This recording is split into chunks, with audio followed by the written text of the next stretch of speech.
The day before the college application deadline, I found out mine had been flipped into something totally unrecognizable. After freaking out and fixing it, I called the cops. With an officer standing there, Ethan, the guy who was supposed to apologize, just stood there, eyes red like he'd been crying or something. Then Maya, my childhood friend, who showed up late as usual, threw herself in front of him. It was just a dare from a game. You already changed it back, so what's the big deal? You called the cops over this? Ryan, can you not be so uptight and boring? That night, Maya switched her own application to the same uni as Ethan. In front of everyone, she grinned and announced, "Unlike some people, I know how to take a joke." She paused, then remembered our old promise. "Ryan, it's not too late to switch your app to NYU with me." I glanced at the clock, shook my head with a faint smile. My future was too damn important. Not gonna play along at the police station. The officer looked serious. "Son, you have any idea how illegal it is to mess with someone's college app?" Ethan just bit his lip, saying nothing, red-rimmed eyes flashing a little defiance. I stared at him. No matter how I spun it, I couldn't get it. Why sabotage my app? He was just some art student who transferred in junior year. We barely talked all year. The officer sighed, turning to me. "You guys are classmates. Want to settle this privately?" I nodded. I wasn't the grudge-holding type. Besides, I caught it in time. It was more a close call than a disaster. "Okay, but I want an apology." Ethan bit his lip harder, staring straight at me, humiliated. Then a sharp voice cut the tension. "Ryan!" Footsteps. Maya, out of breath, stormed in, looking worried. I stood instinctively. "Maya, you're here." We'd known each other 18 years, friends since diapers. Growing up, I shared everything with her, big or small. She'd become my rock. Our childhood promise under the stars of our 18th year. Same college, become the couple everyone envied. So yeah, when my app got sabotaged, she was the first I called. Before the cops even. She didn't pick up, so I texted her after filing the report. Now she's here. My nerves calm, but she doesn't even glance at me. She goes straight in front of Ethan like a shield. "It was just a dare. You already fixed it, so chill." "You called the cops? Are you trying to ruin his life?" I was stunned. Maya's never spoken to me like that. She frowned, lips thin, beautiful but fierce. I handed him the account and password. "What? Are you gonna have me arrested too?" "Ryan, can you stop making a federal case out of everything? Why you always so uptight and boring?" Her sarcasm hit hard, eyes full of disgust. I blinked, brain buzzing. Unreal. She grabbed Ethan's hand, acting like his bodyguard, heading toward the door. "Wait a sec," I stopped them. "Why'd you change my application?" I swallowed the bitterness. "Didn't we promise to go to the same college?" Maya paused. "Does it need a reason?" "Seemed fun, so we did it." "Problem?" Her face softened a bit. "Look, misunderstanding.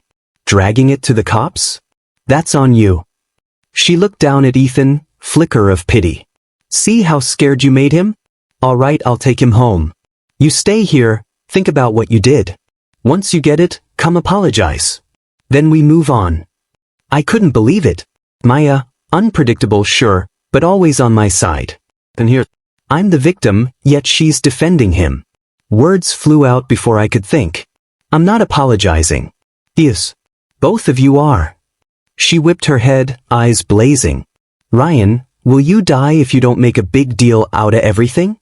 18 years of sharp tongue hits hard. Never thought she'd turn that venom on me for another dude. For 18 years, I've been split in two. Half for studies, half for Maya. To peers, I'm the quiet nerd. "Oh, the kid who only studies." I'd laugh it off. Senior year, I threw everything at schoolwork. Maya? Sharp as hell, witty, college calculus in 11th grade, acing everything, always first, even skipping classes for school events. Beautiful, smart, full of life. Hard not to fall for her. From day one, I never hid my feelings. Thought she felt the same. When did it shift? Details hit me. Ethan. Art major. Broody, hot, girls went nuts. The moment he transferred, Maya started spending more time with him. Cafeteria, study hall, exams. Always together. A boy's blush says more than any love song. Maybe that's why Ethan screwed with my app. I looked Maya dead in the eyes. After 12 years of busting my ass, I thought you'd get it. What if I hadn't logged in double-check? Who'd pay for my future? Maya, this wasn't just a game. After everything, all I want is an apology. That's not too much. My expression? Dead serious that Maya's eyes went wide, and she looked away, rubbing her nose. You're always so damn careful. Besides, we were gonna switch it back before the deadline. I stared at her, ice cold. Waiting. Finally, after staying quiet the whole time, Ethan muttered, I'm sorry, is that good enough? He tugged on Maya's sleeve. If I'd known it'd get this bad, I never would have let you agree to that bet. Maya's voice cracked a little. I'm really scared. I want to go home. Their eyes locked, intensity practically burning through me. The cop next to me shook his head, like, help me. I felt drained. Utterly drained. I turned and stomped out of the station first. By the time I stepped outside, it was pouring. I stood under the eaves, waiting for my parents.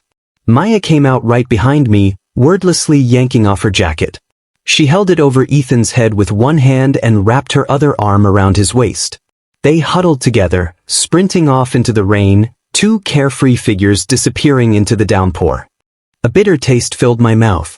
My chest felt squeezed by a giant hand, dull ache radiating. How could I not be crushed? That was my 18 years right there. Just 3 days ago, I could feel her warm breath on my lips. Her eyes sparkled like crazy. I couldn't look away. How the hell did everything flip so fast? Those bright, alive memories seemed to blur, fade. I stayed under the eaves a long while until my dad's car honked sharply, snapping me out of it. The rain hammered down. Feels like Maya and I can never go back. When I got home, Mom clutched her chest. That Maya, out of control. Thank goodness nothing bad happened. If our families weren't tight neighbors, I'd have made your dad go talk to her parents. Then she studied me. Everyone deals with a toxic person in their youth. Finding out before marriage? Always a win. You've got a strong mind, kid. I won't say more.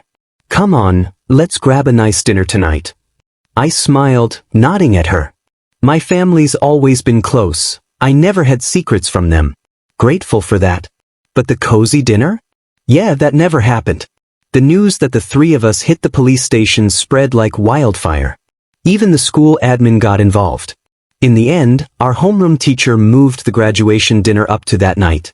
I got the notice and immediately caught on. I'd done ridiculously well on the college entrance exams. 3rd in the city, 47th in the province. My raw score barely cleared the cutoff for Harvard and MIT.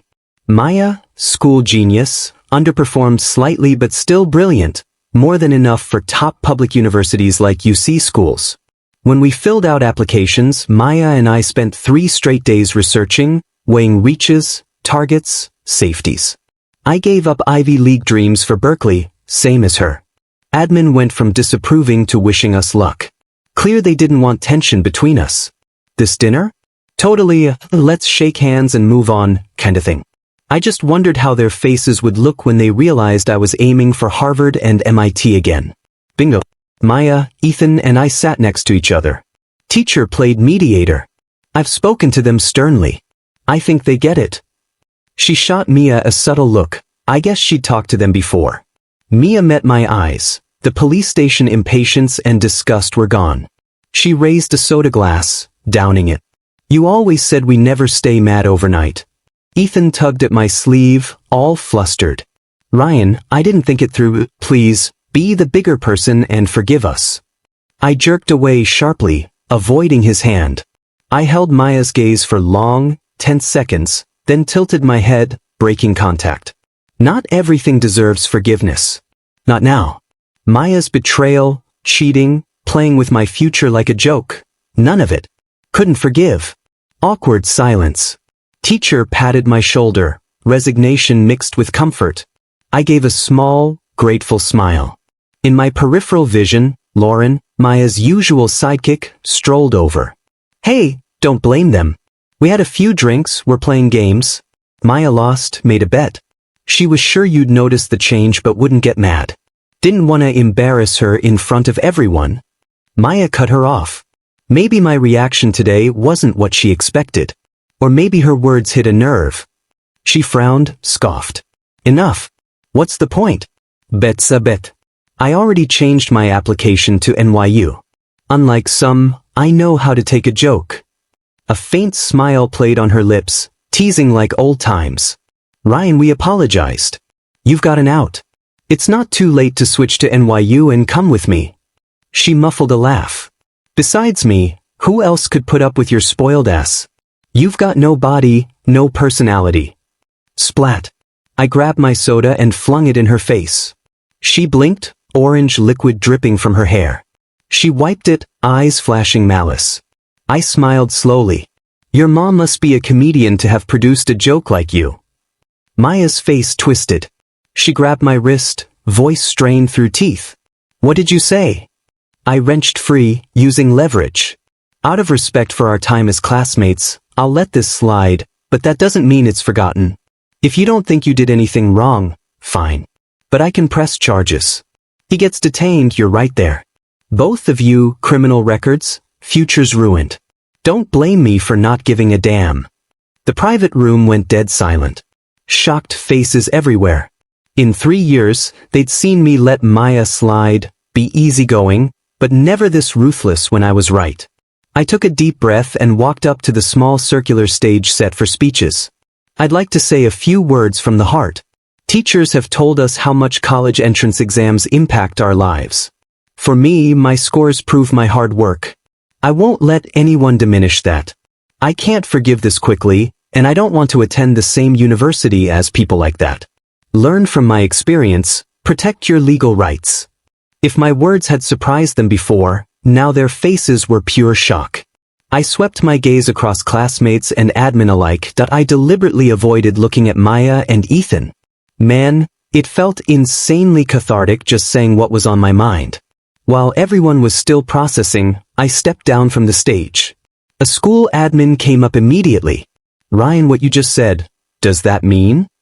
I nodded, a faint grin tugging at my lips. Yeah. I'm gonna aim for Harvard and MIT again. At that, the admin's faces cracked into relieved smiles. That's awesome. You totally should. Your teachers always said you had crazy potential. Come on, let's head back to the school's computer lab and check out majors. Time's short and we've got work to do. Just like that, I was swarmed and escorted out. Passing Maya, her eyes were ice cold, like you could literally slice through them. That night, everyone knew. Maya and I? Done. On the way home, I blocked her on everything. Honestly, cutting her off wasn't easy. I'm sentimental, slow to warm up. But I'm stubborn as hell. Once I make up my mind, I stick to it. 2 weeks flew by. I ran into Maya twice at the local mall. I acted like she didn't exist. She shot me a cold look and walked past. I figured that was it. Done. Never expected to bump into her again, on a beach, in another country. A second before our eyes met, she was leaning down, taking a bite of ice cream from Ethan's hand. When she saw me, she froze. Ryan, her voice was hesitant. She quickly pushed up her sunglasses. I smiled slightly. My reflection stared back in her lenses. Gone were the baggy tees and long pants. Breezy linen shirt, beach shorts, contacts instead of glasses, healthy tan. I looked different. She couldn't hide the flash of surprise. After checking me out, Maya's expression got awkward. A faint, strained smile appeared. What are you doing here? Did my mom tell you? I rolled my eyes. Your level of self-absorption is seriously breathtaking. With that, I turned to leave. Maya reacted instantly, grabbing my arm. Don't be ridiculous. What are you doing running around alone? What if something happened to you? Her words made me freeze for a beat. She caught herself mid-slip, trying to backtrack. I mean, it's not like I'm worried. I'm just afraid if something happened, I'd have a hard time explaining it to your parents. 18 years together, and I still thought I knew her. But right now, I saw right through her lame excuse. In the past, I might have found her awkwardness cute. But pathetic. How could she be all over the guy next to her 1 second and suddenly worried about me the next? Lost in thought, I spaced out. Who said he's alone? A hand gently yanked my arm from Maya's grasp. Snap back to reality. Marcus stood there, looking indignant. Can't keep your hands to yourself, huh? God, you cheaters are the worst. Back off. Maya just froze, caught off guard by his words. I laughed and grabbed Marcus' arm. Come on. Didn't you say you wanted to go diving? I pulled him away. Behind us, Ma's voice rose, frustrated. Ryan, since when did you get so close to someone else? Why didn't I know about this? I didn't answer. Truth is, even I hadn't expected it. After the fallout with Maya, I'd found a long overdue friendship. But from now on, a lot of things she wouldn't know. That day, my impassioned speech in front of everyone earned me a fan. My desk mate Marcus, the dark horse of our graduating class, had scored just 1 point below me. More decisive, though. He'd aimed for Harvard and MIT from the start and already submitted his apps. That night, he offered to help me pick my major. With just 20 minutes left before the portal closed, I locked in my decision. We shared a grin in the school's computer lab. Our graduation trip? Totally spontaneous. Turquoise water, breathtaking. So clear it looked like a massive, shimmering block of blue-green jello. Sunlight danced on the waves. Underwater world looked like 4K, schools of fish darting past, coral gardens a riot of color. Mind-blowing, enough to make you forget everything else. Even then, my mood stayed light. Maya and Ethan weren't far away. Back on shore, a staff member helped me take off my gear. I couldn't help overhearing Maya and Ethan. Maya, what do we do? That memory card has all the trip pics.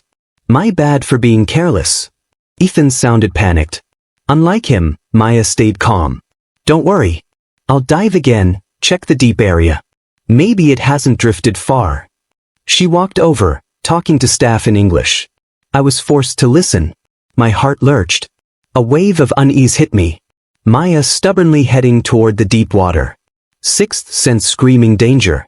An hour later, back at the rest area, I looked up at the huge LED screen monitoring divers in real time. Even though everyone had identical wetsuits, I could spot Maya instantly. Something was off. Life or death stuff. Without hesitating, I went straight to Ethan. How long's Mia been down there? My sudden question made him flinch. None of your business, he replied curtly. Classic rival vibes. My gaze went cold as I pointed at the screen corner. If you don't want something to happen to her, go get the staff to rescue her. Now. He smirked. Happen to her? You do know she's a certified diver, right? Good enough to be an instructor. Basically, you're just worried. Or, you're not over Maya at all. Save it, Ryan. I turned away. Done wasting breath. Went straight to staff. Thankfully they acted fast. 10 minutes later, the diver acting weird was brought ashore. Gear off. Yup. Maya. Dry lips, pale face, the look of someone who just escaped death. She grabbed my hand suddenly. Ryan, palm ice cold. I pulled away. She froze. You still care about me? Can we stop fighting? Please? My life's yours now. You can do whatever you want with it. Her gaze was tender, forgiving, helpless, the same gentle look she used when she'd made me angry in the past, like nothing bad ever happened. I looked down. Emotions hit me like a freight train. Not sure if it was her expression or the fact she'd almost died, but memories came rushing back. Heart clenched painfully. Then just like that, I snapped back to normal. After a beat, I finally spoke, voice icy. It's not 'cause I care. What? Her eyes were wide, confused, searching mine. My face stayed flat, so deadpan it probably looked cruel. Just respect for life. If it had been some random stranger today, I'd have done the same thing. Maya grabbed my arm, like she wanted to argue, but Ethan came rushing over, cutting her off. Maya, you okay? He looked paler than her, freaking out. He shoved me aside and crouched next to her, patting his chest, still shook. You scared the crap out of me. I curled my lip in a small, smug smile. Letting go of a long-held obsession? Could happen in a heartbeat. Maybe it was 'cause I'd saved her life. Later, I ran into Maya in the hotel hallway. She was back to the girl I remembered, passionate gaze, that look I once mistook for love. I shifted, and Marcus immediately stepped in, blocking her stare. Who are you trying to gross out? Your late-game affection is worth less than dirt. So now you see how awesome our Ryan is? Too late. He didn't even lower his voice. Out of the corner of my eye, I saw one of them go red, the other pale. I felt a thrill and gave Marcus a subtle thumbs up. He leaned in, whispering, "That guy is totally triggered. What a poser. You can tell by his eyes he's up to no good." Prophetic words. Ethan really did try to get under my skin. Late that night, my phone buzzed with a pic from some unknown number. Who even sends pics like this anymore? I unlocked it, and wished I hadn't. It was a selfie from a dude's perspective in bed. Half his face, two people lying on their sides, clinging to each other, upper bodies mostly bare. A girl's delicate hand rested on his chest. I froze. Grossed out? Hell yeah. I felt like I'd swallowed a fly. After a sec, I typed back, "You don't need pics to mark your territory. Congrats, and hope you two are stuck together forever." I put my phone down, exhaled. Thank God this 5-night, 6-day nightmare of a trip ended tomorrow. A few more run-ins with those two, and I'd probably lose it. Back home, I didn't go straight to my place. Avoiding Maya, I crashed at my grandparents' in the next city. Only came back just before school started, trying to figure out how to dodge her entirely. Then her mom called. "Ryan, you been in touch with Maya lately?" Her voice was sharp, almost shrill. I held the phone away instinctively. "Sorry, Mrs. Thompson. Maya and I aren't in contact anymore." The pause. "Did you two fight?" "Kids fight, normal. But now's not the time to be stubborn. Maya had a huge blowout with her dad 2 nights ago. Teenage rebellion. She ran away. Phone's off for 2 days. Can you help get her back? Tell her to come home for college stuff." She kept going, voice higher, frantic. I listened and calmly said, "If you haven't reached her in 48 hours, you can technically file a police report." That set her off. "Report to the police? You little brat. You had the nerve last time, and now this mess? You just gave that pretty boy a shot at messing with Maya's life." I was stunned. A call asking for help turned into a lecture. My mom had enough. "Look, as her neighbor, I get you're worried, but Maya's screw-ups aren't Ryan's fault. Instead of yapping at a kid, maybe check your own daughter." She slammed the phone down. Furious. I rubbed her back. She turned, anger melting into a smile. "Sorry, sweetie. Scared you? Mom's just polite, conditional. Push me, I push back harder." She explained. Maya's boyfriend showed up claiming she changed her college for him. Thompsons never imagined she'd ditch a top-tier school for some state college. The girl had no backbone, turned on her parents, said she'd take a gap year and reapply to Harvard and MIT. Total chaos. "Don't sweat it, just focus on school. Your dad and I found a house in New York. Once renovations are done, we'll all be together. Out of sight, out of mind." I blinked, realizing my parents had been planning this whole move. After a beat, I laughed and gave her a thumbs up. "Mom, your fight game's top tier." If I weren't taught to respect elders, I'd have fired back. But moving was smart. Dad expanding business into New York for years. Better late than never. I ignored Maya's mom's call after that. That night, I stayed up an hour later than usual, watching a classic movie. Brushed my teeth, yawning, about to crash, then screech. Bricks. A crash. Shattering glass. I shot up. Streetlights revealed a car crashed less than 300 feet from my house, bursting into flames. The Thompsons' car. My body moved before my brain. Dialed 911 instantly. My parents, woken by the noise, bolted. Mom threw a coat over pajamas, Dad buttoned his shirt. "Don't be scared.